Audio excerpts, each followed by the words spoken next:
What's good? Hurricane be thy name. Hurricane be thy name. It's Sunday, Sunday, Sunday. Sunday fun day. And I wanted to go back to this channel that I watched, Mind Shift TV. We break down this Christian shit, debunk it. We've been talking about prison planets. Well, this is a prison planet that is also cursed. Yeah, this is called the cursed prison planet. Fair use. And we about to get off into it. What do you think of? We about to get off into it. About to go back to Mind Shift TV. When you think of a curse, what do you think of? I think for most people, they're thinking of witches and magic spells, or maybe some kind of ancient mythology like the Curse of the Pharaohs, or superstition like in baseball with the Curse of the Bambino. What I don't think most people think of immediately is their What's own good? God. And yet, according to the Bible, the only thing that has ever cursed anything is Yahweh. And he did so as soon as he possibly could. We're talking within the first 800 words of the Protestant. Exactly. First 800 words. What up, though? Thank you, son. Kiss. Much love to you. Much love. We about to have a Sunday fun day service right now. Maybe go back to the beginning of this. When you think of a curse, what do you think of?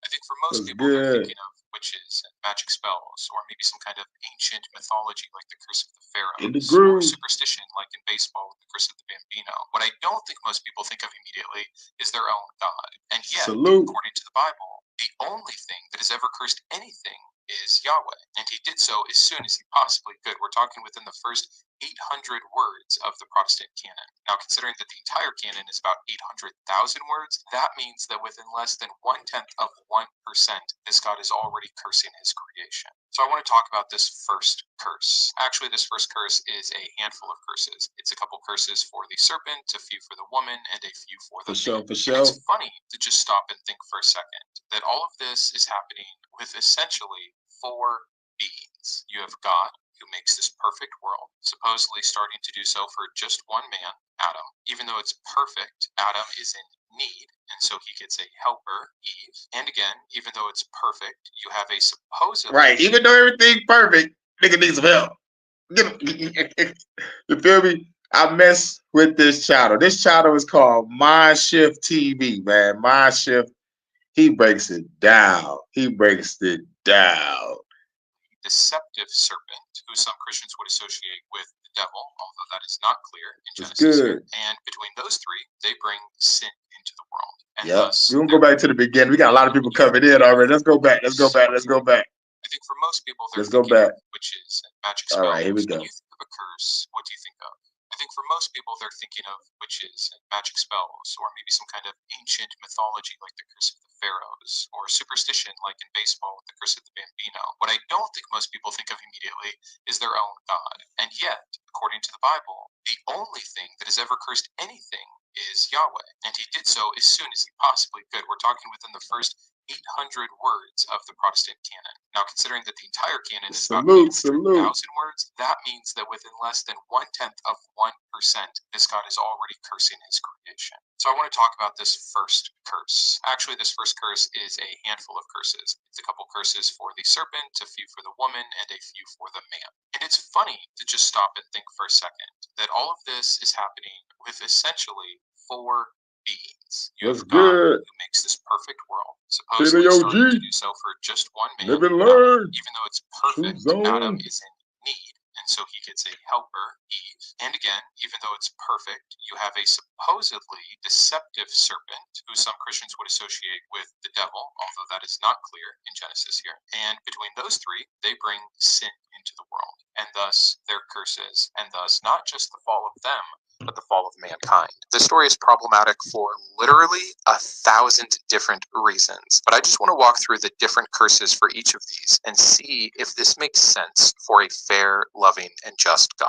Spoiler alert, it doesn't. And you've heard me talk about this enough that collective punishment or generational curses make zero sense for actual justice. So I guess my real goal is to show you just how much injustice this is actually brought about if the story were true. So, turning to our Bible, let's actually just read what is going on here. This comes to us in Genesis 3, starting with verse 14. The Lord God said to the serpent, "Because you have done this, cursed are you above all livestock and above all beasts of the field. On your belly you shall go, and dust you shall eat all the days of your life. I will put enmity between you and the woman, and between your offspring and her offspring. He shall bruise your head, and you shall bruise his heel." That is the curse to the serpent. And we're not going to spend too much time here, but I want to point out a few things. One is, yes, many Christians who are after the fact trying to put Jesus back in as many places as they can in the Old Testament will say that he is referencing Jesus, who defeats Satan, gaining back the keys to death and Hades. That is old folklore built upon even more ancient folklore. Now, I think one of the fun things we can do is look at nigga, that shit is folklore on top of fucking folklore. Facts that we know via science in terms of this world and its species and how things work together, and understand that this is already functionally wrong. We know that serpents and snakes evolved long before Homo sapiens were ever on the scene. We know that they can slither and climb, not just stuck to their bellies. Even though it says they are cursed above all livestock, if you just consider what has happened, especially with factory farming when it comes to livestock, you will know that no, they have not been cursed above the livestock. Maybe whoever wrote this had a really myopic view of right then and there. The one part that it got right, as well as many other cultures did, is this natural enemy status between snakes and us. And it's not just true for snakes, it's true for other things. Spiders is another one. In fact, there's been a lot of evolutionary biology research into this, and it's really fascinating. We have kind of this instinct, this aversion built into us throughout the course of evolution to be afraid of these kinds of things on account of the fact that they could kill us, not talk to us, tempt us, and deceive us. Exactly. All this talking snake shit reminds me of Disney's The Jungle Book. What's the motherfucking bare necessities, the simple bare the man?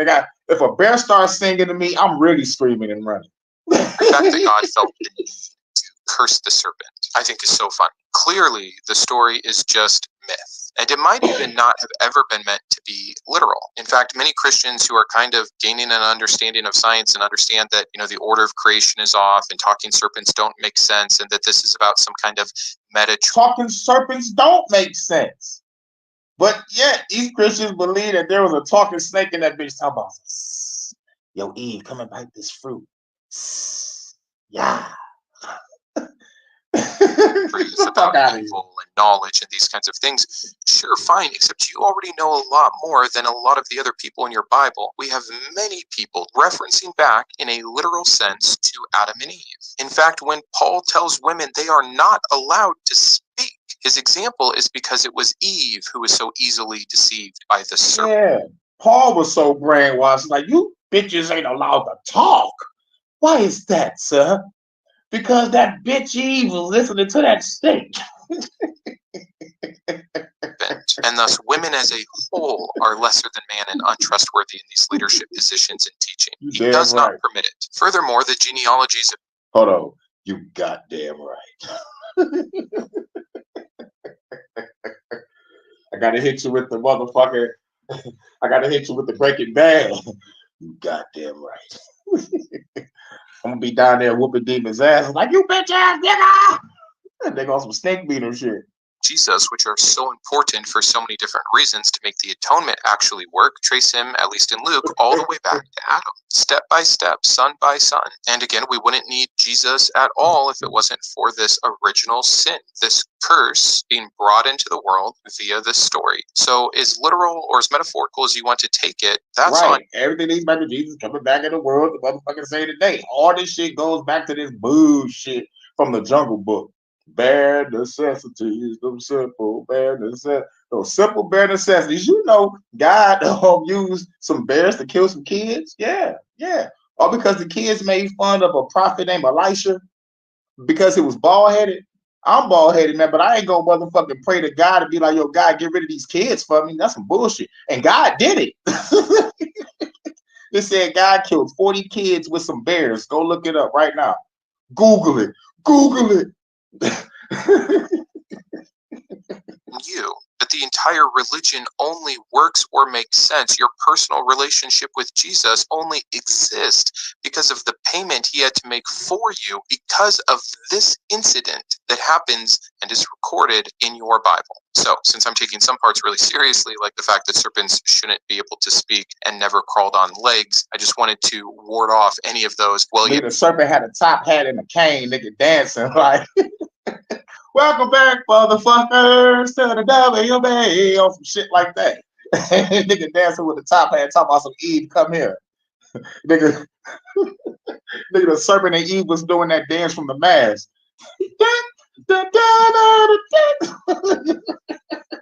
Nigga, they had the motherfucking animals motherfucking with the instruments. All that bullshit. But it's a metaphor anyways. But I think that's enough on the serpent. Let's move on to the next curse here, which starts with verse 16. To the woman, he said. Now, the next curse for the woman is, like, it's just some gruesome shit, and y'all women already know what it is. Shouts out to the ladies out there. I don't want to go through this shit, because this is torture. I don't give a fuck what nobody say. The curse that God puts on the women. God damn. Make you want to just punch God in his shit, like. Will surely multiply your pain in childbearing. In pain you shall bring forth children. Your desire shall be for your husband, and he shall rule over you. And so we have two things happening for women here. We have pain in childbirth, which is also going to lead to a not perfect process.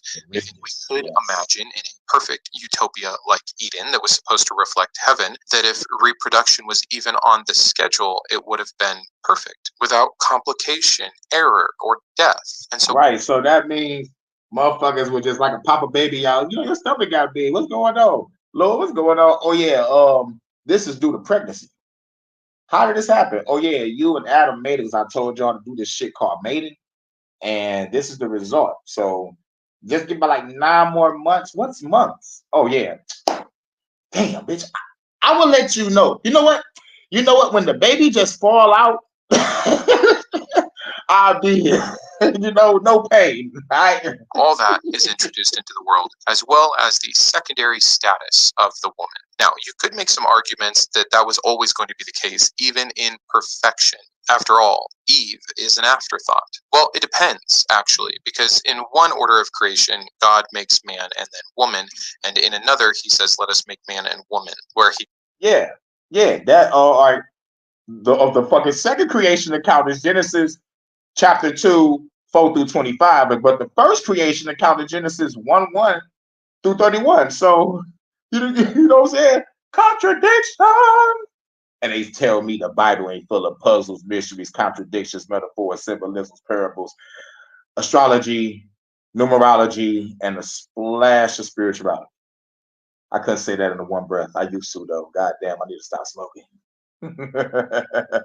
No, I don't. Smoke weed every day. Had her in mind the whole time. So you'll have to do some reading there and see which one you agree with. But regardless, we know the initial... I agree with neither, nigga. Fuck a talking snake. Bare necessity, them simple bare necessity. At least in how it presented itself, was man, Adam, and that afterwards we get the second and apparently lesser of the sexes, Eve. But somehow, if we can believe that they were equal... Man, Eve was a badass bitch.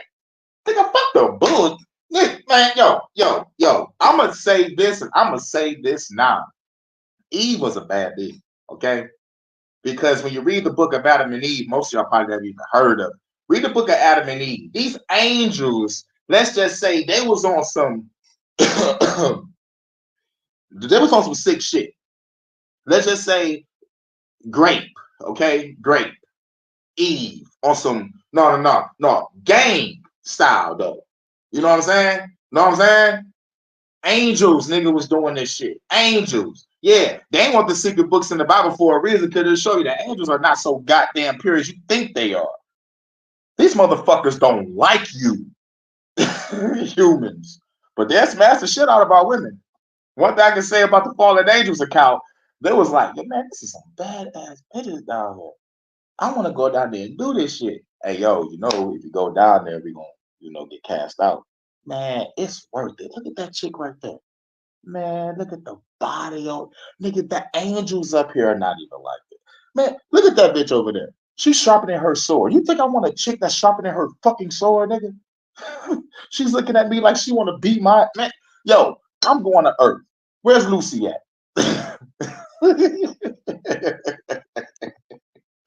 Yo, Lucy, I heard you had a plan. Yeah. Yup, I got a plan to go down there and fuck Earth up. Nigga, I'm just trying to go down there and fuck some bitches. That you gotta talk to Sam Yaza. Hey yo, Sam Yaza. Hey yo, nigga, I wanna join your crew to go down there and fuck these hoes. Read the book of Enoch, read the book of Azazel, read the book of Adam and Eve. It'll blow your fucking mind. Well, in the beginning in the garden, that is now going to change, as her curse will be that he will rule over her. In fact, as soon as these curses end, the very next thing that happens, I think it's in verse 20, is that Adam names the woman Eve. This isn't some slight thing. Naming equals ownership, especially I named thee Eve. Back then. But it's true even today. When something gets invented or something gets discovered, it is that person who gets to name it. Parents name their children, not vice versa. It is a position of authority and power. So the very fact that Eve was named by Adam immediately after these curses, I think just goes to show how much this is indeed the case. But let's talk about these two things. I want to look at the real world implications that have happened since because of this curse. We can infer pain in childbirth can also lead to the complications where both the mother and or the child can die. Now, let's just start with the pain part. As someone who has seen a woman give birth without any medical assistance, I can assure you this is straight up torture. Straight up torture. Straight up. I think personally a female should not go through the pain of fucking childbirth. Like real fucking shit. Me getting a cramp from running is like, oh, it's too much. or like those cramps when you need to drink some Pepto-Bismol. Nigga, no. And that's just half. I mean, less than half of half than the pain that a woman told me. Like, goddamn. And yes, I've seen childbirth too. Shit. Nigga, that's all I got to say. If you pulled any woman aside and just did this to her for 6 hours. Oh, no, fuck that, nigga. Like, there was a channel that traumatized me that actually showed shit. Like, was it TLC Network? This was motherfucking cable television. Or 12 hours, 24 hours. It would be indistinguishable from torture. And yet it is what God has chosen to do for each and every single birth that would ever happen until we intervene. Ladies, would you want to punch God in the face for for putting you through the childbirth situation? Well, but like I used to be mad. You know what? When I get to heaven, I'm gonna slap the shit out of Eve, for biting the apple. But now my perspective has changed over time due to research, extensive research, to find out God is the real true enemy here. So, ladies, I'm gonna beat the shit out of God for you. Which is also something interesting. We came up with medicine. We came up with the epidural. We came up with antibiotics. Yeah, we came up with the medicine. We came up with the epidural. Ain't no angel come down and say, "Hello, Dr. Blight. I need you to create an epidural to stop the birth of what my father did to curse the women of this planet." Yo, nigga, are you sure I can do this? But are you sure we ain't gonna get motherfucking cast out and tortured like they did Prometheus when he gave us fire? No. Here, this is how you make an epidural. Oh yeah, if the bitch really want to keep fucking, this is how you do a C-section. And this is called anesthesia. This is called morphine. Get to work. Came up with germ theory. None of this was information that was provided to us in the Bible. And why would it be? It's not a science book, right? Even though it gives us a ton of other science-related things that all just look like pure superstition with what we know now. Plus, God wouldn't want to give us the out for getting out of the curse. But funny that modern science beat God's eternal curse. I mean, it was just one guy, this guy here, who figured out, hey. Yeah, what's his name? His name is Ignace Zimealis. Ignace Zimealis. Ignaz. That's his first name. Ignaz or Ignis, and Semmelweis, Semmelwes. So I'm gonna say Semmelweis, Ignis Semmelweis. Shouts out to Ignis Semmelweis for saying "fuck God." I'm tired of hearing all these bitches with this screaming.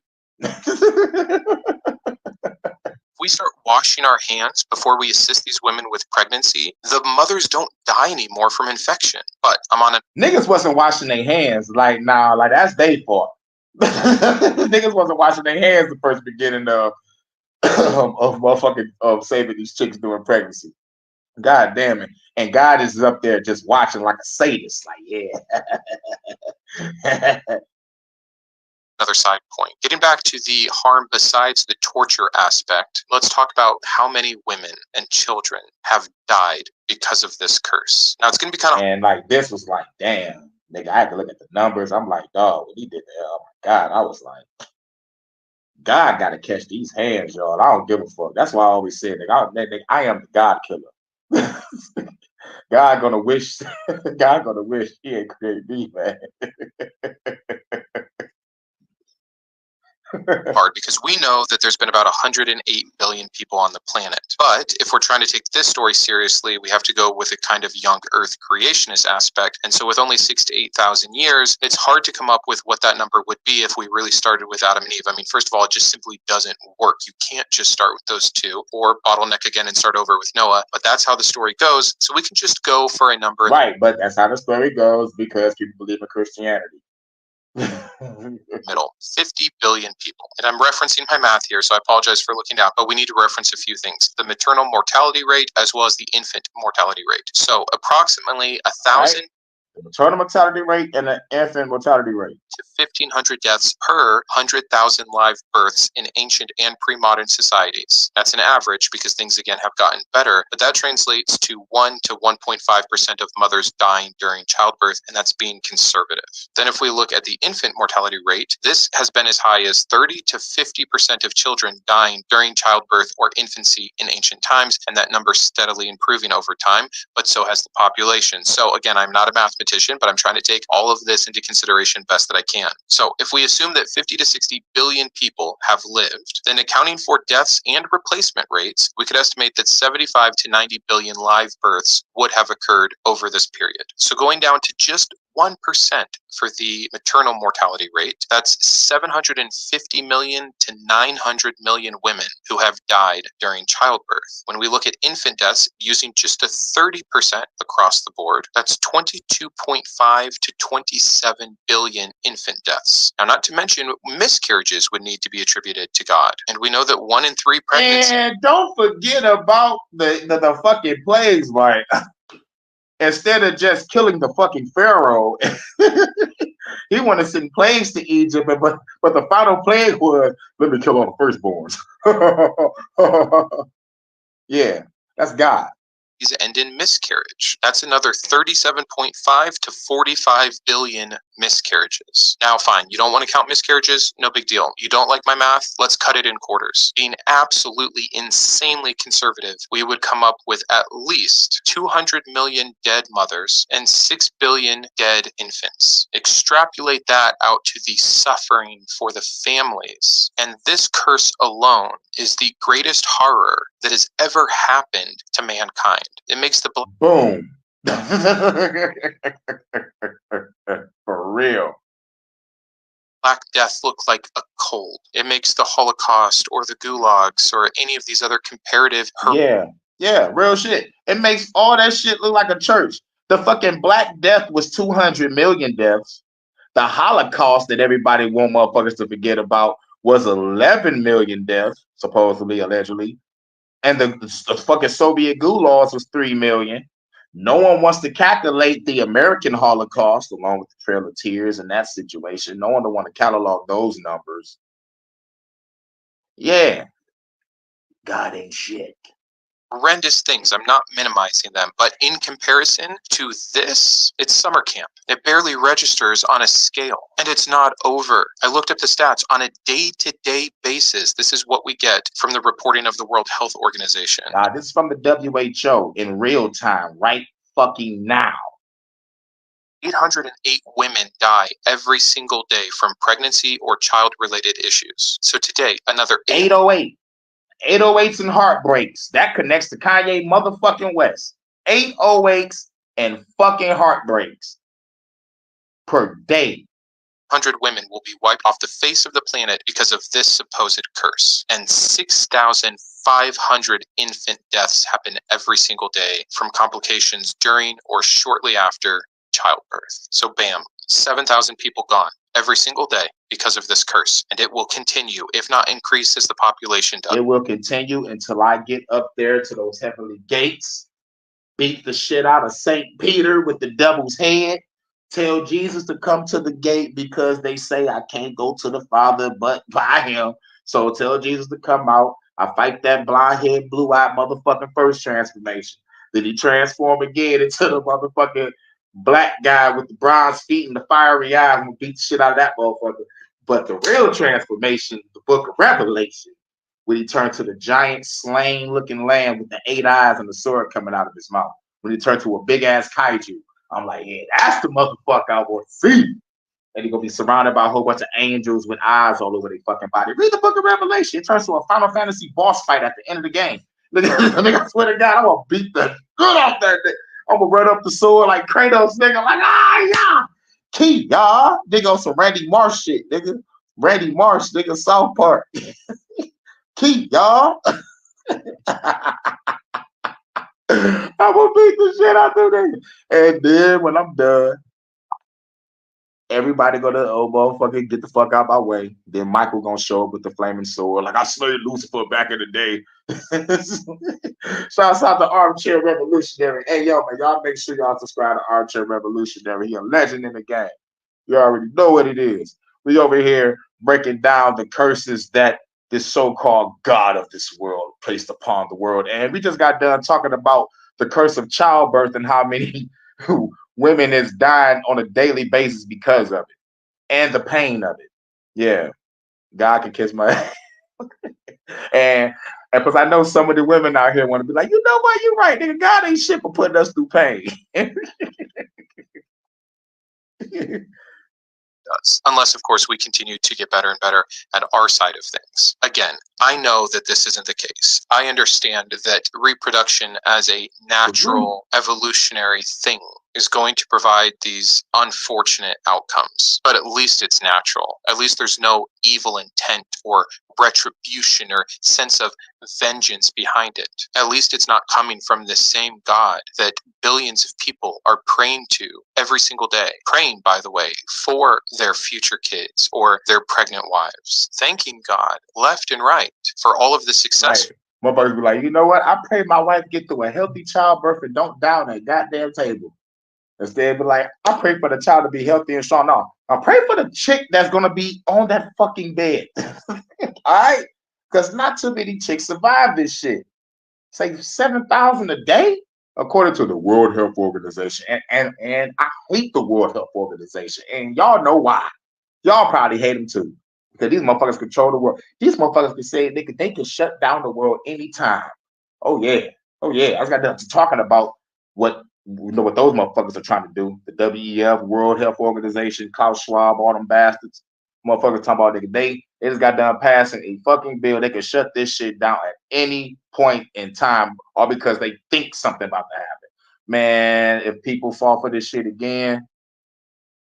Births and healthy moms while completely ignoring or blaming Satan or some other incorrect source for when things go differently. So no, I don't believe in this God. I don't blame this God. But again, for the billions of Christians who do believe in this God, especially the ones who have ever lost a child or a mother or a wife because of this, I'd encourage you to consider your story. It is not some beautiful story about God making all the flowers and animals and breathing life into the dust of the earth to create humans and having this perfect plan for them that goes south because of some bad snake. God is in charge of all of this. He, with his foreknowledge, did all of this. He got to make up the rules. He chose these ones. He got to make up the curses, and he chose this. And all because someone who didn't yet have the knowledge of the difference between good and evil listened to a talking snake in a garden that didn't say anything incorrect and took a bite of fruit for the pursuit of knowledge. But yes, continue to tell me that billions of deaths so far and another 7,000 per day for the foreseeable future makes sense as a punishment or consequence for that action. Utter insanity. Now, utter insanity. A chick gotta get punished. Torturous, painful childbirth because a bitch listen to a talking snake from the Jungle Book. Bare necessity, the simple bare necessity is eating this fucking apple. That's only half of the woman's curse, and we won't take as much time with the second one, but the second one is, again, placing her beneath man, subservient to the greater sex. The harm this has caused, it's impossible to calculate like the last one, but I would argue. Oh yeah, subservient to the man. Yeah, bitch, you know you're supposed to listen to me.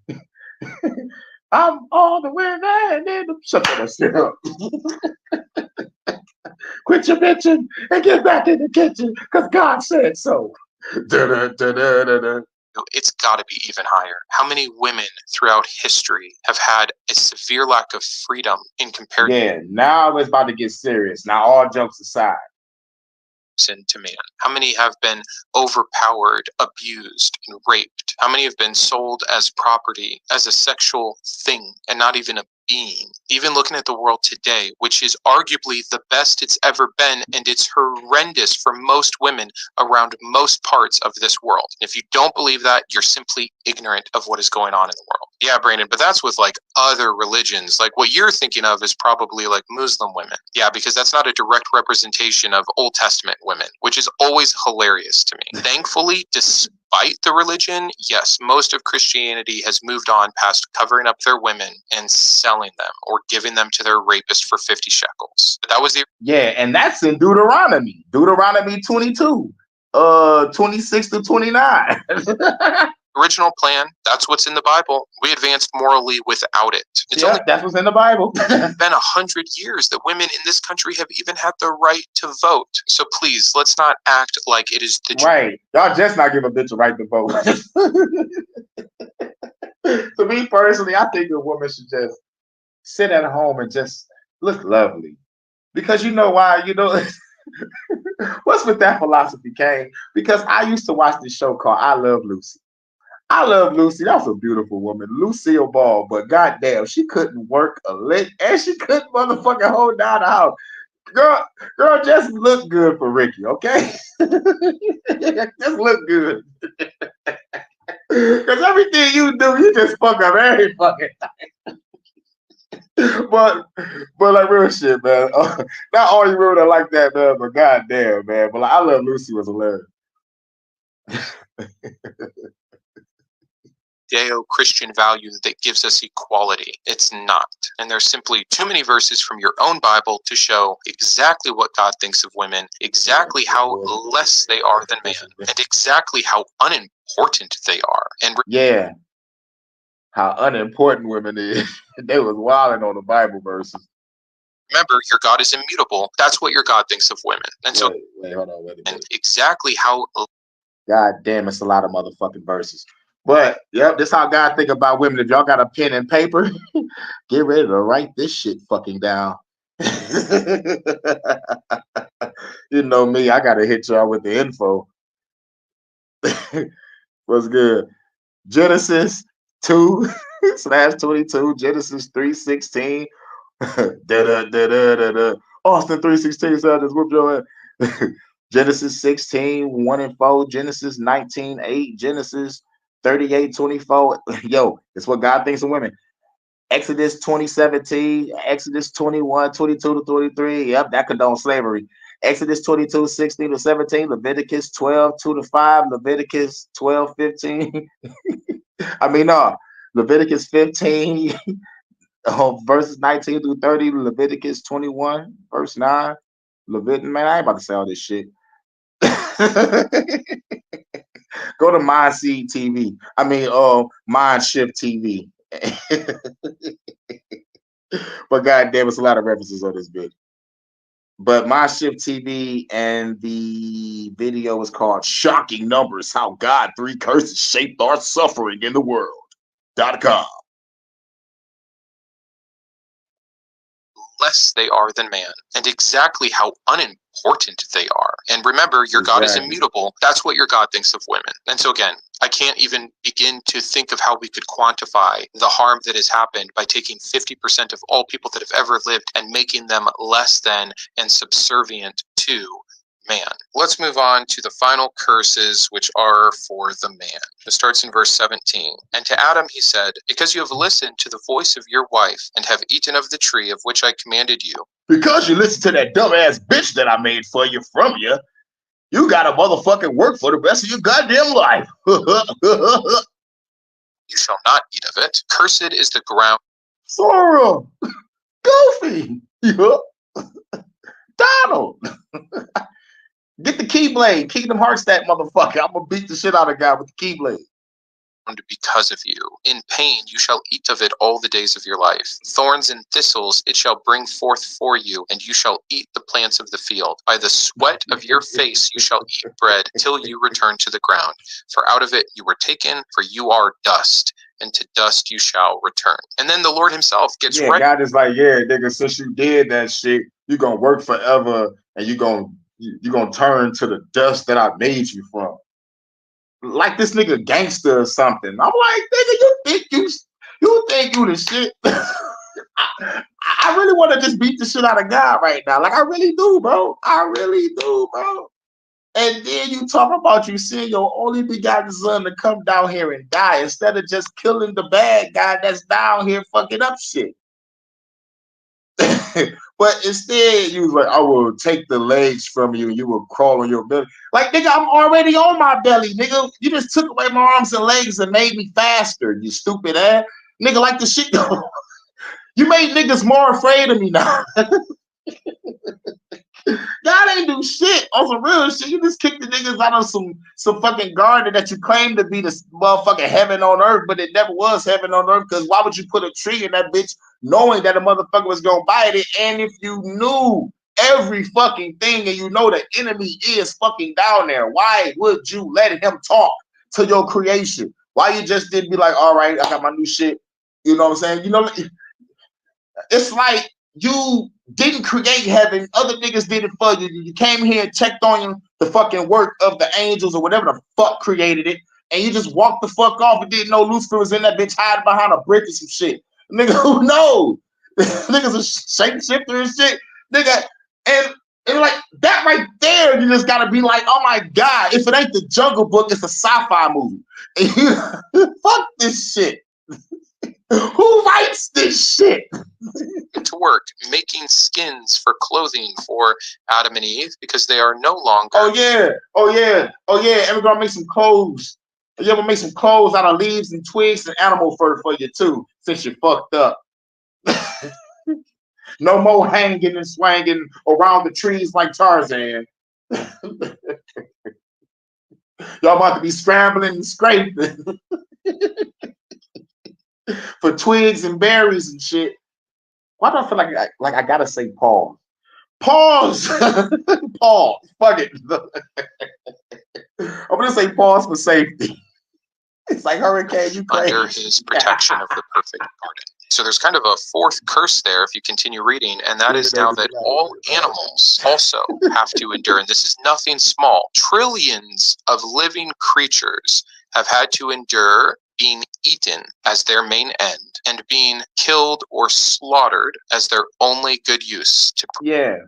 I was thinking about the Simpsons episode, you know, like when Lisa finally went vegetarian, like, and she looked at her lamb chops on the plate, and the lamb chops came alive and started talking to her like, Lisa, I thought you loved me. Love me. I'm so old. Provide us with their meat or their skin or their bones or their organs, etc. So animals, which had nothing to do with this, save for one special speaking serpent, from a numbers perspective, take the total brunt of this. So talking about man's curse, it's the curse of work. And this curse has absolutely changed the world. That's if fucking hilarious. Could have been a case where work wasn't required, which we know that's not the case. But insofar as the story goes, let's talk about. Hold on.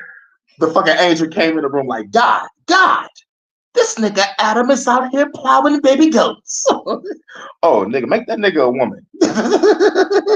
This nigga out here plowing baby goats. These implications. And you know what? The more that I'm thinking about it right now, it's not just the curse of work, it's also the curse of death. You are dust, and to dust you will return. And even what does God tell Adam before? On the day you will eat of this, you will surely die. Now, that doesn't happen. And so people have had to get creative and say, oh, well, it's a spiritual death. Or no, it is a literal death. Man was meant to live forever originally in the garden, but then death is a curse. So yeah, they didn't die that day, but they inherited death that day. And fine, I'll hop on board with that. Either way. Right. They didn't die that day, but they inherited death that day. It don't make no goddamn sense. Like, you didn't die, but like death showed up. Like, which death? Like the one with the skeleton face, or the nigga from motherfucking Bill and Ted's Excellent Adventure, or the motherfucker from the Scrooge movie? Which death popped up? Just like reappeared, motherfucker just like appeared out of nowhere. Fuck out of here. We're looking at work and death. So let's start with work. How much time has this robbed of people? Time is the most precious and important thing in the world. That might get diminished by the idea of an afterlife like heaven, but hey, we're back. Or maybe that was the moment that a motherfucker was put into a physical body on some genetic manipulation shit, soul extraction or some shit. There was probably another type of body. There was like, I'm gonna put your bitch ass in a physical body.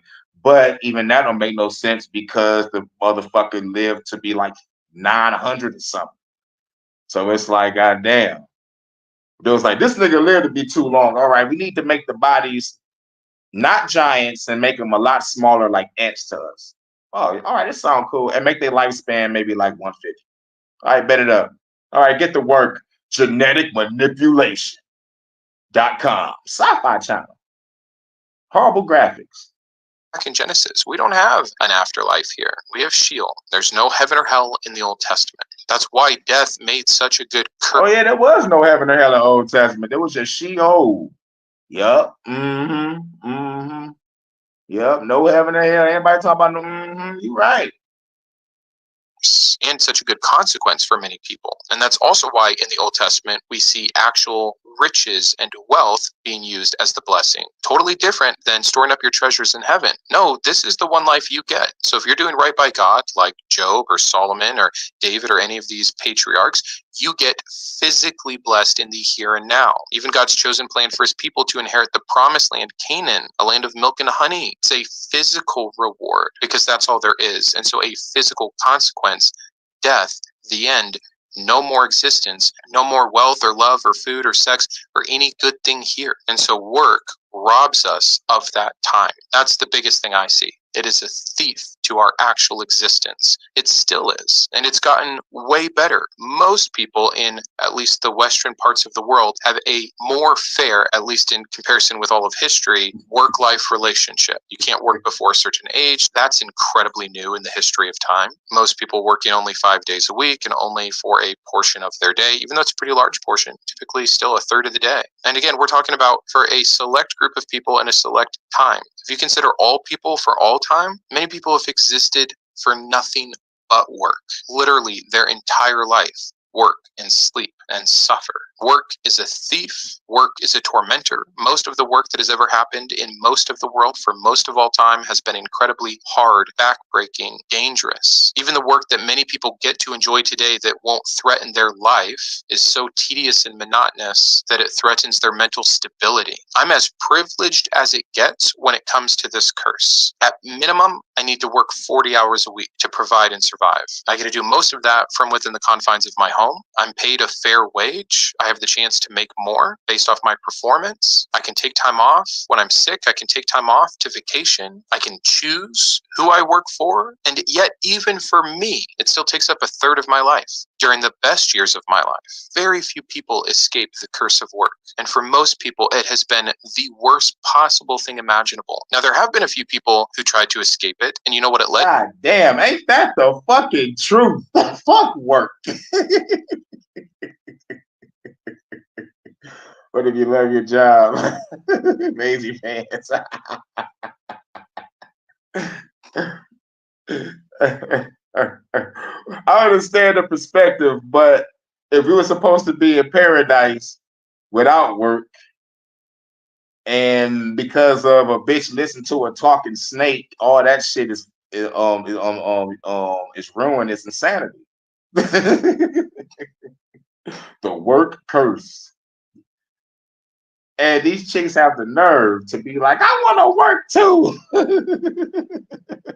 And that women's movement. I'm like, girl, you already going through the curse of childbirth, bitch. You do not want to go to the motherfucking shit that we go through in the workforce. I want to do it too. I want to put on black shades and smoke a cigarette and wear a leather jacket and ride off in the sunset like off of Grease. Flying and shit. That ain't make no sense.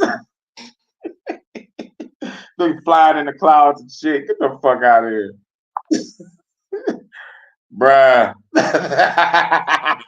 There have been a few people who tried to escape it, and you know what it led to? Slavery. That's right. Without the curse of work, you don't have slavery. This is by far the biggest fallout from this curse. There's a need to work, and there will always be abuses within that need. God recognized that. That's why he gave his people permission to own slaves, as long as they were foreigners. The same God who gives us the curse to work, giving us express permission to own slaves, and even to abuse them, just not to a certain degree. So within this curse to work, we've talked about man, we've talked about time, we've talked about slavery, but this goes on. It affects the environment and all of the animals. How many animals have we literally also enslaved to continue to do work for us because the work needs to be done? And through industrialization, which is just allowing us to work better sometimes, look at what we've done to our planet. The only home we'll ever get. Again, this is of no consequence to God, of course, but if this God were true, and if this story were true, and if this curse were true, it would be the downfall of literally everything. And then again, the last curse here is that of death itself. Now, I wouldn't want to live forever anyways, but look at what death has brought in. The anxiety, the fear, the loss, the hurt. I mean, even religion itself, I think, is a byproduct of death. We don't know what happens. Someone was here and now they're not. Their body's here. What if death didn't want to be death? Like, you telling me you created me because a bitch was talking to a fucking snake? Yeah, and he fucked up the whole world. Ain't you God? Can you stop all this in the blink of an eye? Yeah, but I want to show off my power. To who? Nigga, you are the reaper. And whenever a motherfucker die, they souls are get collected by you and you bring them to either heaven, hell, or purgatory. What about these other places and these other gods?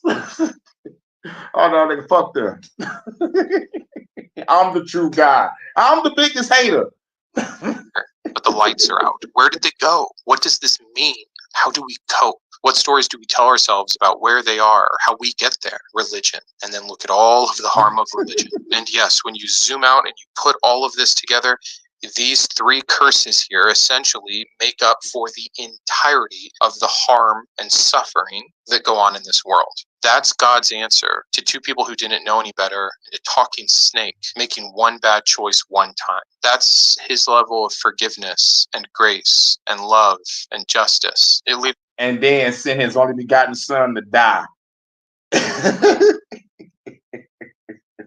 for those sins because of that day in the garden. It don't make no goddamn sense. It don't make no goddamn sense. Us with two very obvious conclusions. If this God is real, he is not of the nature of which you praise him for. Or more likely, this God is not real, and all of this is just what we would expect in a naturalistic environment. One of the biggest things getting in the way is these religious ideas that we are supposed to be under this curse. There's some Christians that be like, nigga, we supposed to suffer. Jesus suffered for us, nigga. That's some scary shit. We supposed to suffer because Jesus suffered? You know, the Passion of Christ is just a movie, bitch. You know, if Jesus was to get tortured like that, he would have died in mid-torture scene. But no, he got a resilient body because he's God, but he couldn't die. But he died and he brought himself back to life on a magic tree. Let me motherfucking blast the person. Let's see if he come back to life in 3 days. Let's test out a theory. Come here, cop. Put down the donut. Blind. Blind. Shot up in the speedway. Women are supposed to be less than man, that it's normal and natural because of God to lose children and wives, that it's normal and natural because of God to have to work and miss out on what this life could be and toil and sweat and subjugate. These ideas get in the way of improvement. I've shown it before in other videos, and I think it would be pretty obvious with what we've covered here today. In the places where we've already filled what gaps used to be associated with God, with science and knowledge and study and improvement, things have drastically gotten better. Again, just look at the one example of how many women today don't die in childbirth when and where they have access to modern medicine. Look at that insane improvement that had nothing to do with God, and that if we had kept reading the book about what to do, we would have never gotten there. We would have been under his supposed curse. And I could go on, but I'll just stop and say this. Read your Bibles. This happens right away. It should have stuck out to all of us. But through indoctrination and the way that the Bible studies are worded and which verses we choose to memorize and what gets pointed to the most and what verse was on the screen on Sunday and all of these things, it leads to this clouded idea where even if we recognize some of these things, we have to put it back on us. Oh, look at how evil we are. I didn't eat from that tree. There's nothing I've done in my entire life that would warrant billions of women and children dying. But that's what the story tells you. It tells you you're dust, you're evil, you're bad, and you're broken, and you deserve death and hell. But wait, if you believe the right thing, you can there's more. But if you believe the right thing, escape all of that after I put you through the punishment for what your great all the way back supposed grandparents Adam and Eve did before they had the knowledge that it was even wrong. If that makes sense to you, or if you're still finding ways to excuse this through insane apology.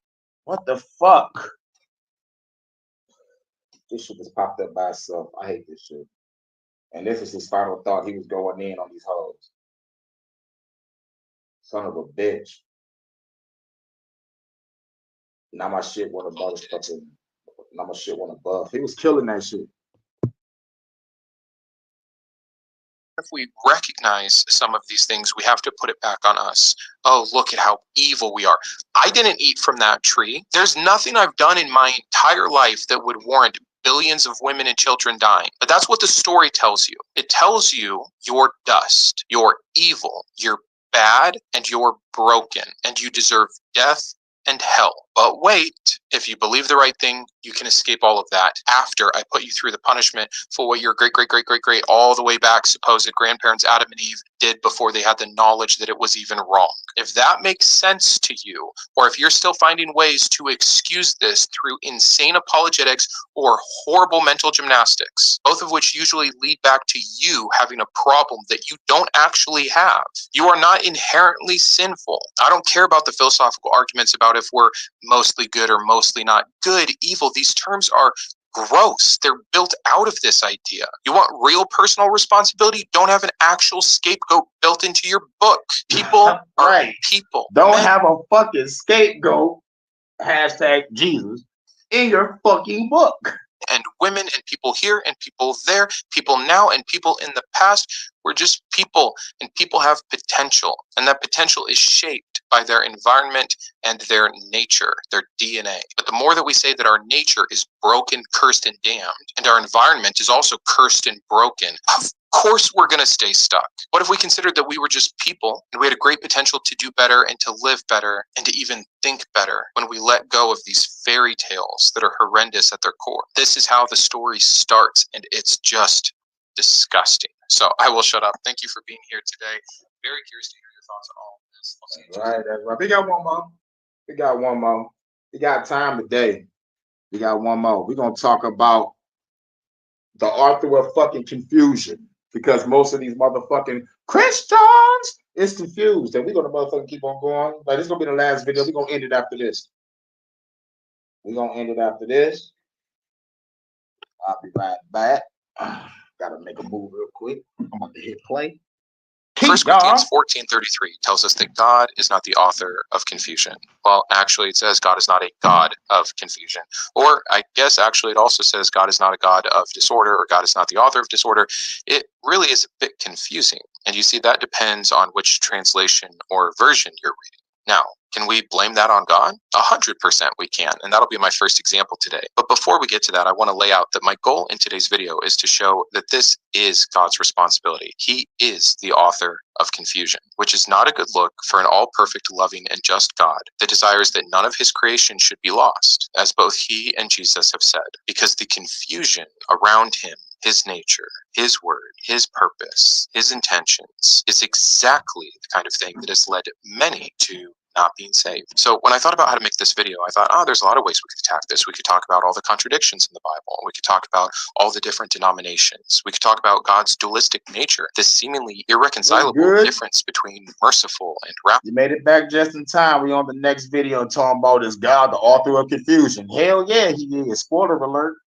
We can talk about how the Bible promotes both free will and predestination, or the concepts of unanswered prayer and divine hiddenness, let alone the Trinity itself, or the problems of evil and suffering, or all those inconsistent miracles and healings. Right.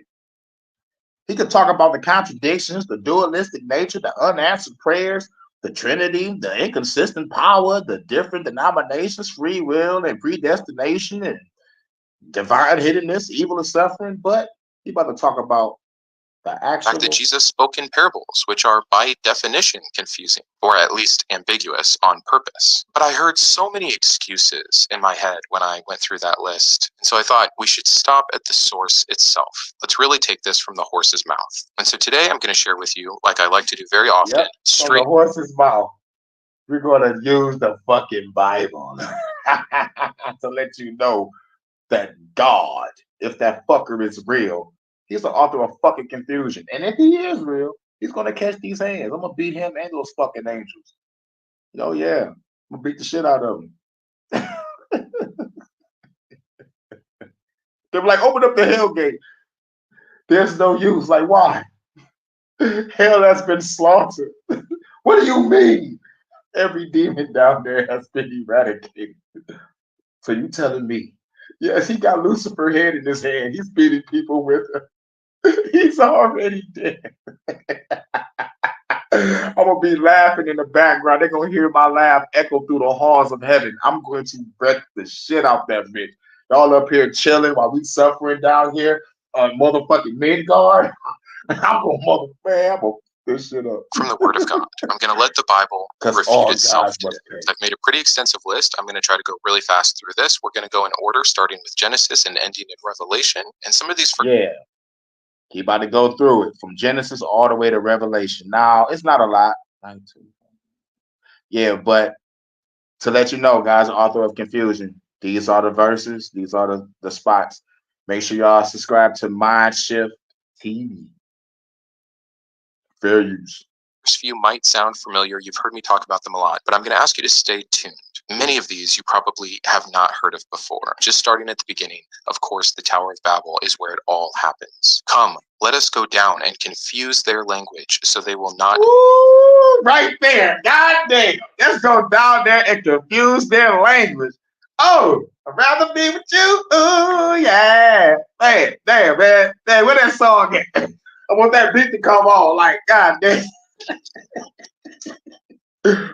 Come on, let's go down there and confuse their language so they will not understand each other. That is Genesis 11, verse 7 through 9. Genesis chapter 11, verse 7 through 9. Understand each other. God is not the author of confusion versus come on. Oh, yeah, the name of the channel is Mindshift. It's called Mindshift, or you can put Mindshift TV. But but when you put Mindshift, it's gonna be a avatar of like a black circle with like some squares in it with like a red dot in the middle. The Boosie Collins joint. I'd rather be with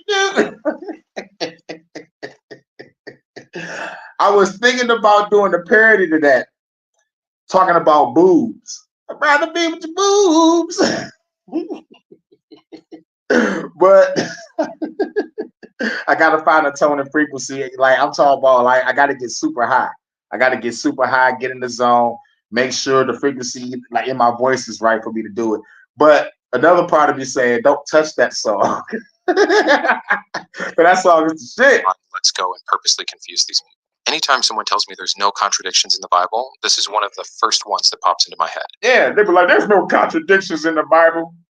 And he say that's the first one that pop in his head. I'd be like, yo, did God make man first or the animals first? He made man first. Nope. He made animals first. What? Read it. Wait a minute. He said both. Exactly. Contradiction in the first fucking book of the goddamn Bible. And y'all overlooked it.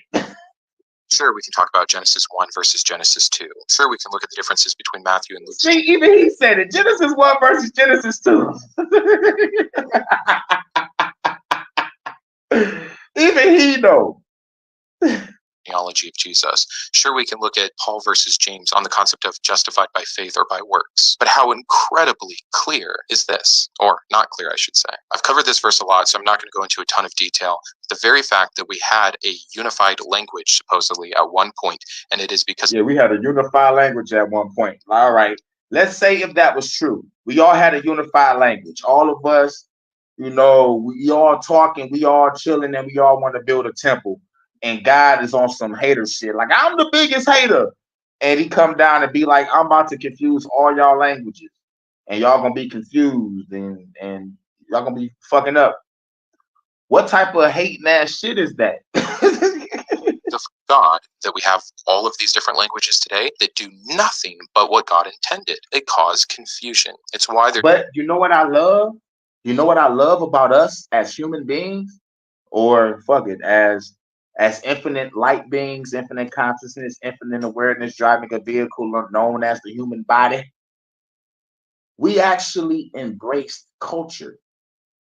We all love the Chinese culture. We love Bruce Lee and Jackie Chan and Jet Li and Donnie Yen.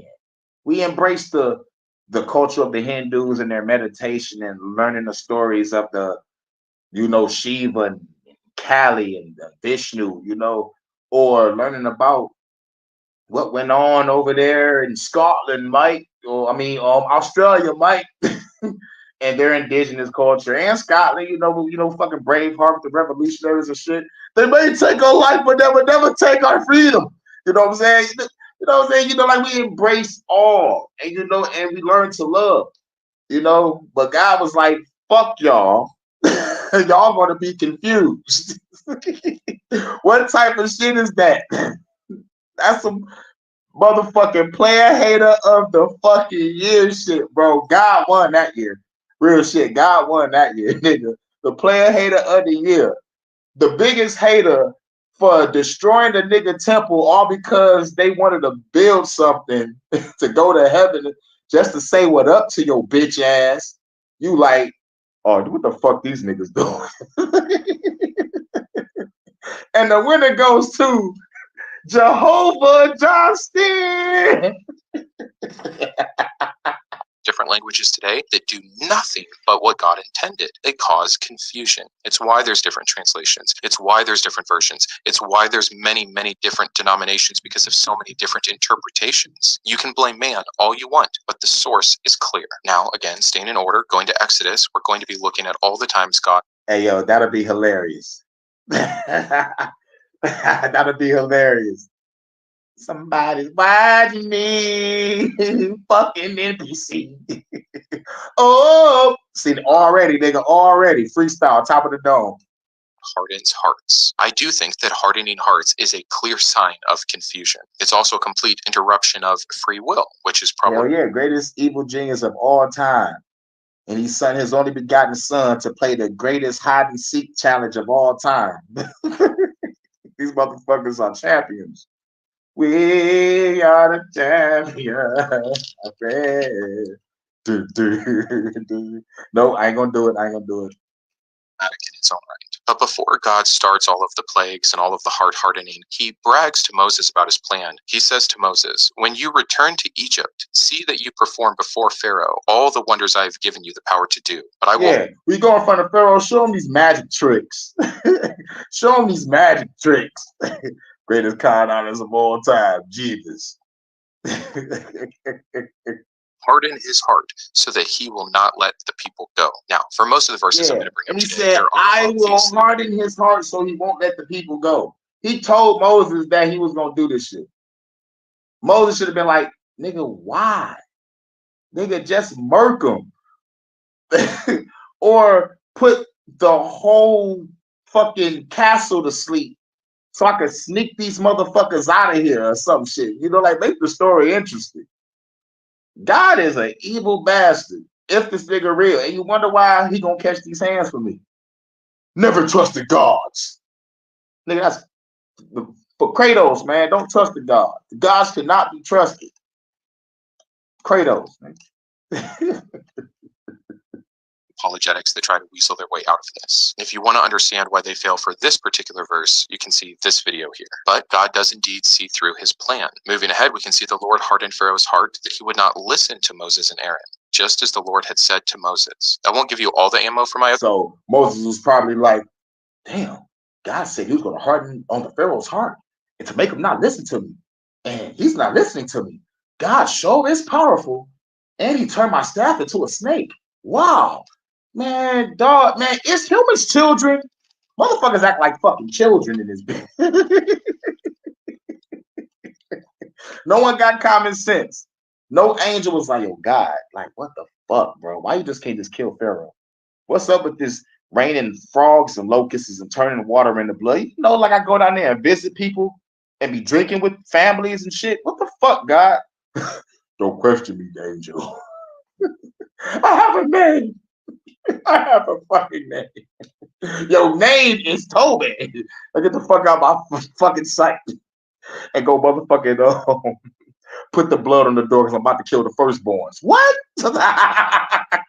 Their video, but when one of the most common apologetics is, oh, the terminology is a little bit vague, this really just represents what Pharaoh was going to do anyways. Where are you getting that from? God sets Moses out with a plan, tells him he's going to harden the heart, and then we see verses later the plan happened and he hardened the heart like he said he was going to do. God is playing with people's minds and hearts. It's very clear. And not just the Pharaoh himself. If we skip forward a little bit more, I will harden the hearts of the Egyptians so that they will go in after them, and I will gain glory through Pharaoh and all his army, through his chariots and his horsemen. In other parts of the story, God talks about that glory. And then I'm going to open up the water for some reason with this, the greatest magic trick of all, everybody. They were angels. Come and see this. Look at this. Look at this. Hey, look at this. Look at this. He about to part the Red Sea, y'all.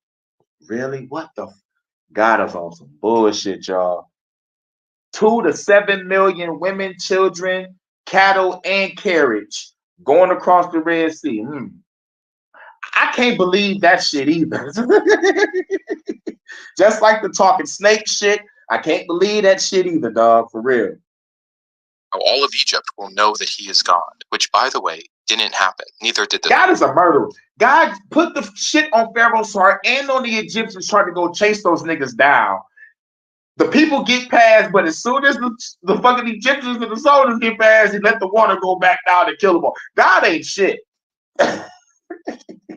God was like, this bores me. I'm tired of playing one-man, two-sided chess. I need an enemy. Lucifer is not an enemy. He's my son.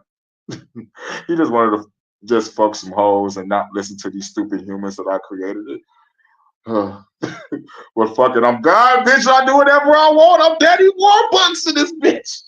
Story, of course. So even if this God were true, his plan failed, and all he did was end up having to kill a lot of innocent animals and Egyptians and via his plagues to free a people from something he said was bad, slavery, and then as soon as they get to the other side, he gives them instructions on how to own foreign slaves of their own. Not confusing at all, but we can leave that behind. Let's go to Dut 2:30. But Sihon, king of Heshbon, refused to let us pass through, for the Lord your God had made his spirit stubborn and his heart obstinate in order to give him into your hands as he has now done. So here, yeah. So when you try to tell somebody the right thing and most motherfuckers are stubborn as fuck, that's God. God did that. God did. DJ Khaled. God did. And you wonder where the devil at. You wonder where Satan is at, right? Satan ain't put no evil on no motherfucking body, but you hear God doing this shit though. God put evil spirits on niggas though. And they talk about God ain't the author of confusion. Get the fuck out of here. God ensures conflict between Israel and the Amorites by controlling to the negative effect what this leader will do and think, confusion. If we move forward, the Lord will afflict you with madness, blindness, and confusion of mind. This is a curse. God damn, will afflict me with madness and confusion of mind. Dog. Basically, God is out here turning niggas into the Joker, bro. God is out here turning niggas into Joker characters and shit. God for disobedience. So yeah, you can say, well, these people needed punished. You know what never will result in a fair punishment? Confusion, purposeful confusion. The goal of punishment should be rehabilitation, restoration. Imagine if I punished my child by somehow having rehabilitation and restoration should be a solution, not putting niggas under fucking mindless brain control. I mean, mind control. What's brain control? I don't know. Dinner for Schmucks. That was a funny ass movie. That's why I said brain control. It's like there was such thing as mind control. Yeah, it's brain control. Dinner for fucking Schmucks. I don't even know why I thought about that movie. The power to control their mind and confuse them. To what end am I doing this towards? How are they going to learn from their mistake? Again, the point of a consequence. They're not. This is just vengeful, purposeful confusion. Moving on to Joshua. For it was the Lord himself who hardened their hearts to wage war against Israel so that he might destroy them totally. Now I love Joshua's story. You know, I'm like, look, I hate the Bible. I hate Jesus and God and the devil, all the angels and demons. They can all die by my hands and blades. But there are some stories in the Bible that I do fuck with. But there is the fact that Joshua is the baddest motherfucking warrior of the Bible. And I love his stories the most because he got the best war stories. But in order for Joshua to be a badass, God had to motherfucking harden the hearts of the enemy so God can motherfucking put his best warrior out there. And look at my warrior, man. Look at this nigga Hercules, you know, some shit like that. You know, God on some Diddy shit. Terminating them without mercy, as the Lord had commanded Moses. This is God's move on various kings of Canaan to ensure their destruction. And here's another lie that God said. God told Moses he was gonna see the promised land. Moses didn't even live to fucking see it. Joshua did though. I know Moses in heaven like, hey, yo, God, I thought you said I was going to be on the land. Yeah, about that. Joshua, my nigga. But I trained all these warriors for motherfucking 40 years in a goddamn desert, running around in fucking circles, following a goddamn flaming pillar in a cloud of light. Bitch, you better give me my mother. Get him out of here. Get Moses up out of here. You know, during all that genocide that he had his boy Joshua doing. Where's the free will? All I ever get told, the reason when I talk about the problems of evil or of divine hiddenness is, well, what, you think God should just show up and intervene in our lives? Yes, he did so in the worst possible way, over and over and over. So I'm going to continue to show you here today. But he won't save the millions of children from starving to death because of the famine that he's allowing to happen. And he won't save the millions and millions of children through the motherfucking trafficking motherfucking reign going on by the elites of this fucking world that he put in place, according to him. Therefore, thou shalt serve thy enemy, that the Lord shall send against thee. That's Deuteronomy. A million other examples. There's no consistency. It's rather confusing. Now moving to Judges. Judges 7:22. When the 300 trumpets sounded, the Lord caused the men throughout the camp to turn on each other with their swords. Yeah. In the book of Judges, God has made niggas just, oh, this bores me. I want to watch people just slaughter each other. You pick them over there. Okay. The Midianites defeated. If you're outnumbered, don't worry. God will just confuse the enemy into killing each other. And it's hard not to bring up all the byproducts from this. I'm going to try to stay in the lane of unfucking fair. Let a nigga fight their own fight. Hey, yo, God, we losing. Damn, weak ass motherfuckers. All right, let me do the motherfucking confusion spell. Abracadabra. But I'm hoping that you're thinking for yourself what this leads to. Think about the fate of those men. They were born in the wrong country. They just weren't chosen. They didn't choose to be born there. They didn't choose not to be chosen. God placed them there. They were raised in their culture, worshiping their gods. They were in the wrong land that God wanted his chosen special people to have. And so when they're defending their land, like anyone would have done, God chooses sides. God played. Yep. God said, instead of giving you some land where there's nobody at, or the land that y'all was roaming for about 40 fucking years, instead of giving y'all that, I'm going to give you a place that's already inhabited by men, women, and children, and you got to go there and kill them. That's your promised land, the land of Canaan, milk and honey.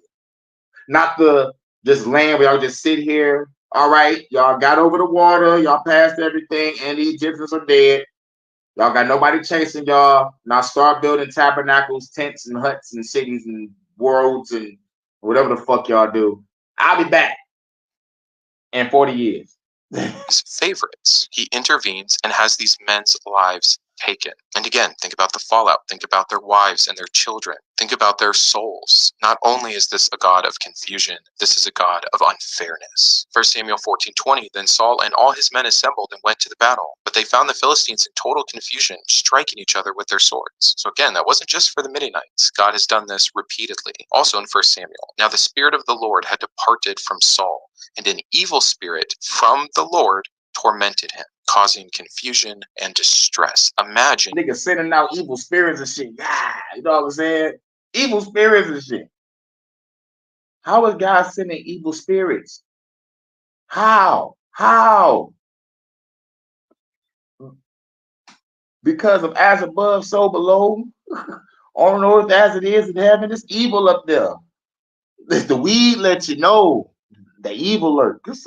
Saul. God removes his good side from you, purposely sends you an evil spirit from the Lord. We could stop. That's fucking crazy, though. You could be a good motherfucker chilling, and God could just hijack your fucking spirit and make you evil. Wow, that's some diabolical shit. Makes you want to just punch God in his fucking face, don't you? Up right there. Have you ever read your Bible in earnest as a Christian and came upon this verse and were confused? But do you also believe that this Bible is the inspired word of God? And do you also acknowledge 1 Corinthians 14:33? If you meet that criteria, you are the proof that God is indeed the author of confusion. Moving on to 1 Kings. So now, the Lord has put a deceiving spirit in the mouth of all these prophets of yours. The Lord has decreed disaster for you. The full scene of this is something that is insane. Go and read the context around this verse. In Psalm 60, we have acknowledgement of the confusion God has done. You have shown your people desperate times. You have given us wine that makes us stagger. This is poetic language that talks about the confusion that God has led his people into, purposefully. In Job, purposefully.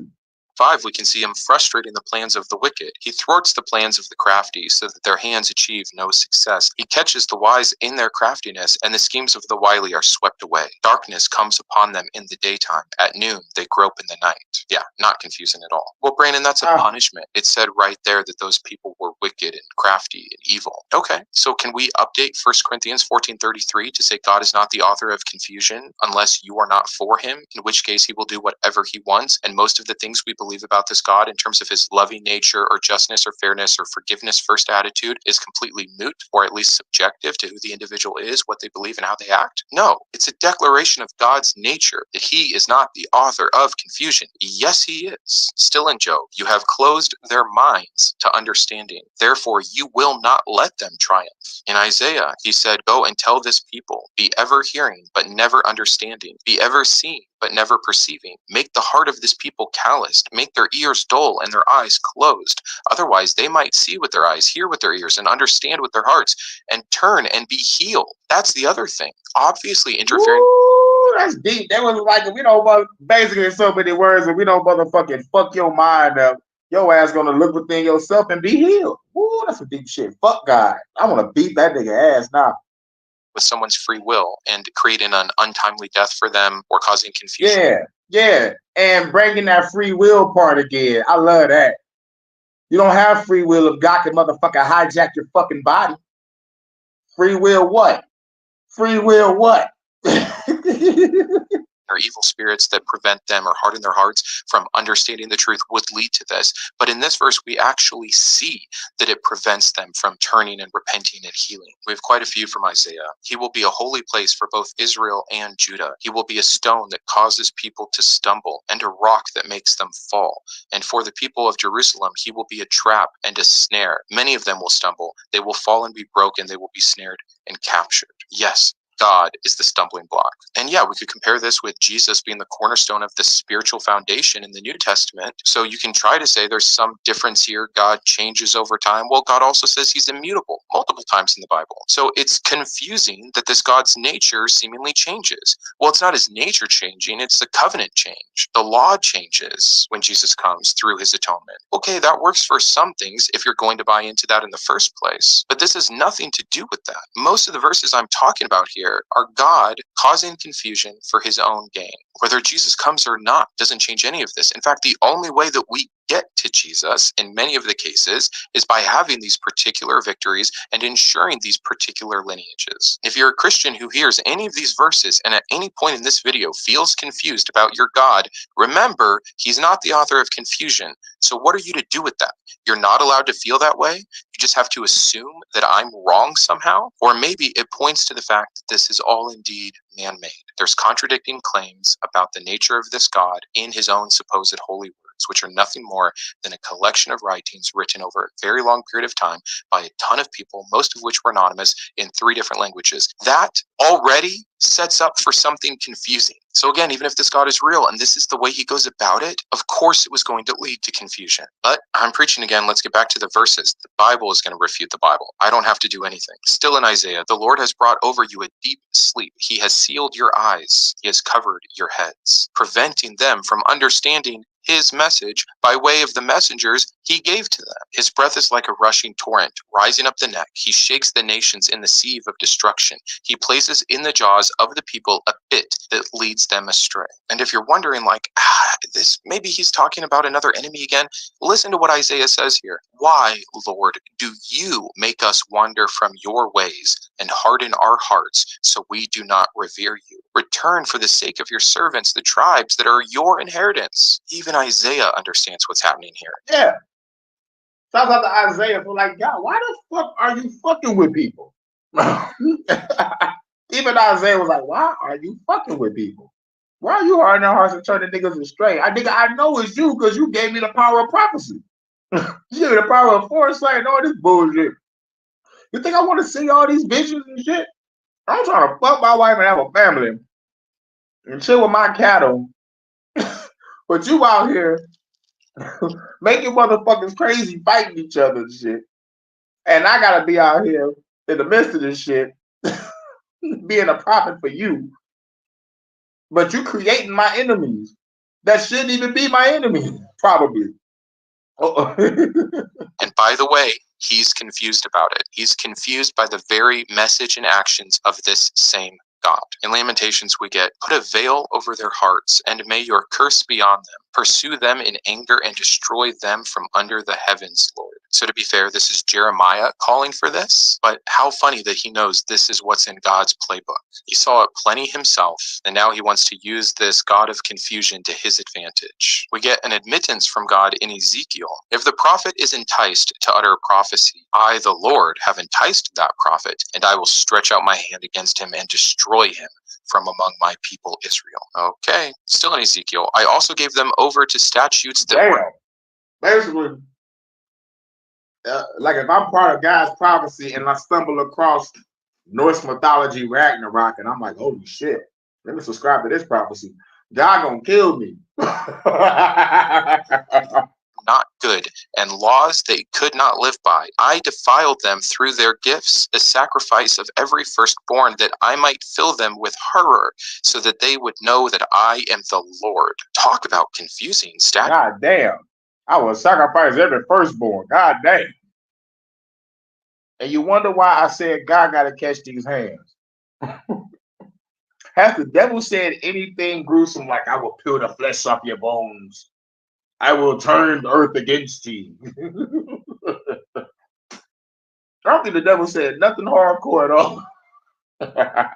Statutes that are not good for them, laws they could not live by, just to punish them for it so that what? He can be glorified. This is the actual story of this God. This is the actual nature of this God, a sovereign being who hypocritically breaks his own rules, doesn't follow his own supposedly objective standard of law and moral, makes it impossible, literally, for certain people in certain times to do so, and then yet punishes them for it, all for his glory. This one's a bit of a stretch, but I just want you to hear more about the nature of God. Amos 3:6, when a trumpet sounds in a city, do not the people tremble? When disaster comes to a city, has not the Lord caused it? God wants credit for all of those. Damn, that's deep. The Lord calls that shit. Fuck God. Genocides, all of those horrific things that we try to blame on man, the fear and chaos and confusion that has brought about these cities being attacked. God wants you to know it is his doing. So let's give him the credit. In Zechariah, he's even more forthright. On that day, I will strike every horse with panic and its rider with madness, declares the Lord. I will keep a watchful eye over Judah, but I will blind all the horses of the nations, causing panic and madness. Pretty good words, I think, for confusion, just to suit his will. Again, on that day, the people will be stricken by the Lord with great panic. They will seize each other by the hand and attack one another, a go-to for God. But let's move on to the New Testament, because if your excuse for everything I just covered is somehow that it's Old Testament and doesn't matter, which I think you need to do a lot more digging and work before you just make that kind of assertion. But just so we're clear, there's plenty in the New Testament to support this as well. In Matthew, at that time, Jesus said, I praise you, Father, Lord of heaven and earth, because you have hidden these things from the wise and learned and revealed them to these little children. Yes, Father, for this is what you were pleased to do. Straight from Jesus, he understands God is going to hide things from people. God is going to make it so that people can't understand, which I think another fair word for that. And that's crazy.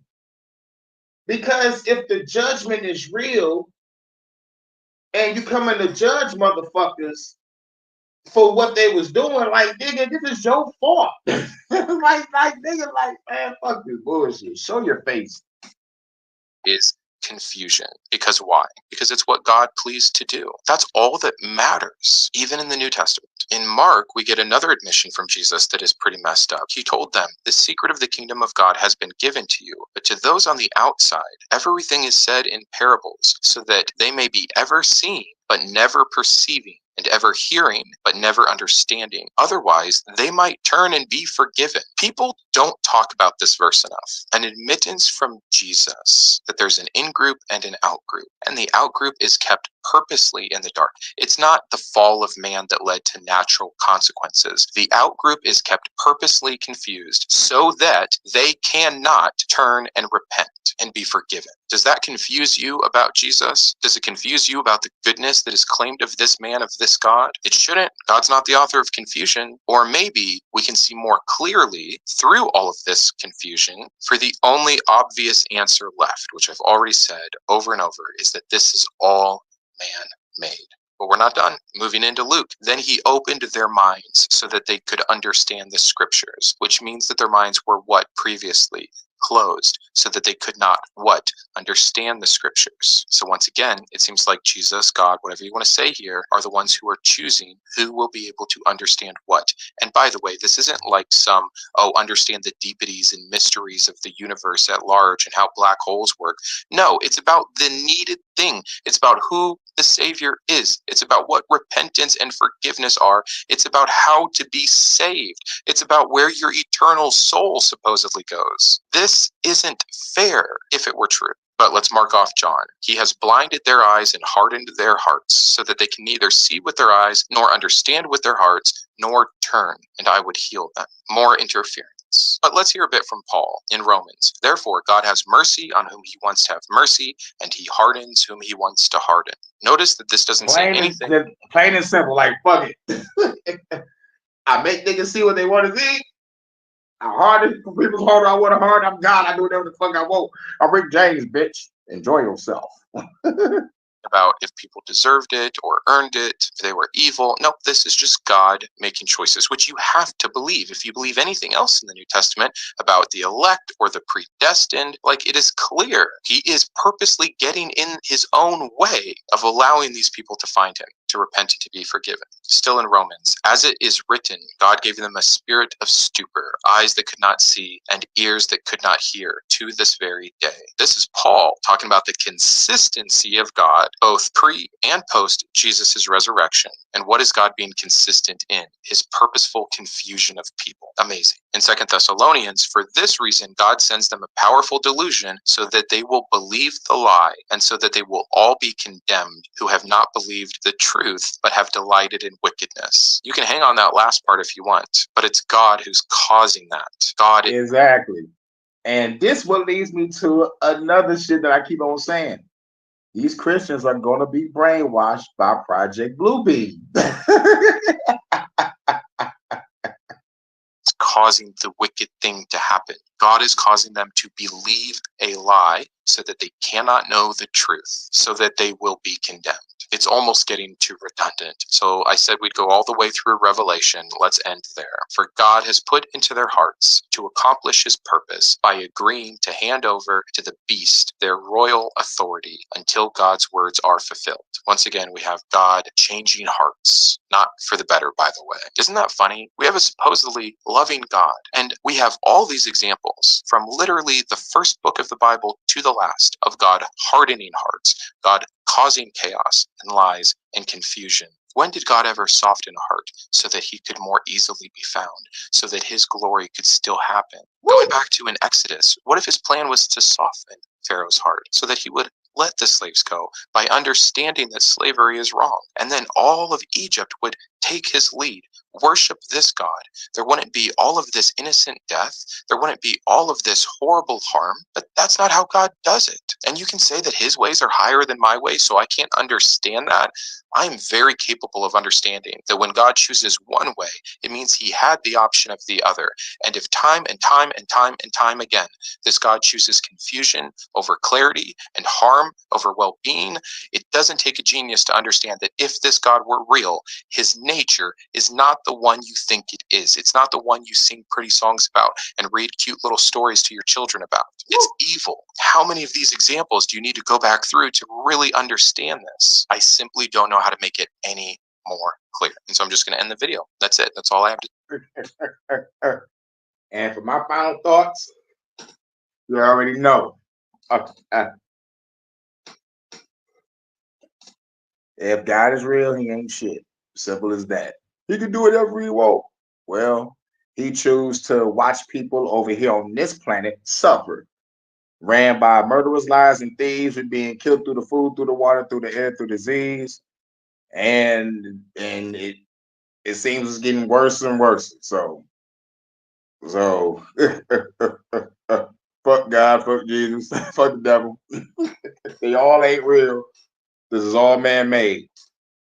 And if it was real, you gotta just look at it like, goddamn. The author of confusion, chaos, and all that bad shit that the devil's supposed to be part of, right? Like, come on now.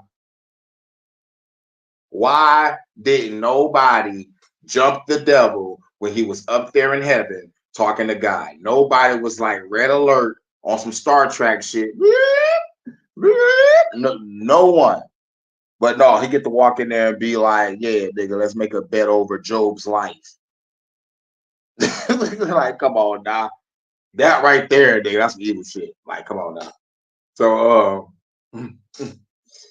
this is your best Hurricane tell you what to do. Shouts out to everybody for coming through on this Sunday service. You know, we got to talk about God and Jesus and how there's contradictions and curses. But shout out to everybody coming through. Lives of the world. Shouts out to Jordan Ackham Universe, aka Jada Mindset. Check out our song, Live It Up. That's me and Jordan. Shouts out to Skates. Shouts out to Troop Zone Productions. Shouts out to Red Illusion in the building. Shout out to Jerry Jaguar. Was good. Shouts out to Leonard. De Yuta. Shouts out to Yuta in the building. Who else was in here? We had a lot of people in here today. Yep. Shouts out to In the Groove, Armchair Revolutionary. Shouts out to Susanna.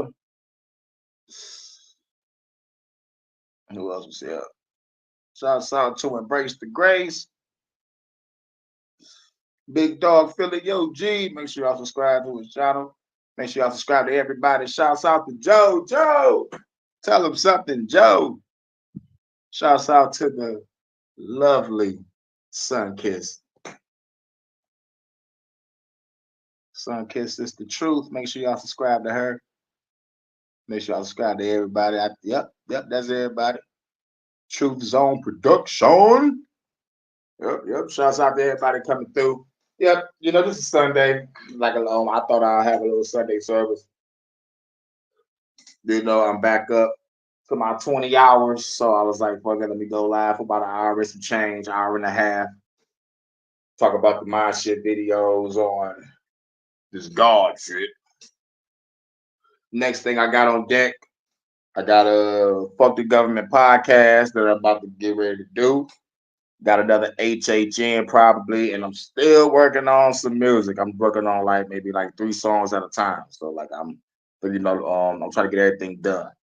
But yeah, go look out for another Fuck the Government podcast and another HHN. I think I could be able to do a Fuck the Government podcast now. I think I'm down to 1 strike. I think one of my strikes went away. So I could be able to do a Fuck the Government podcast over here on this channel this time.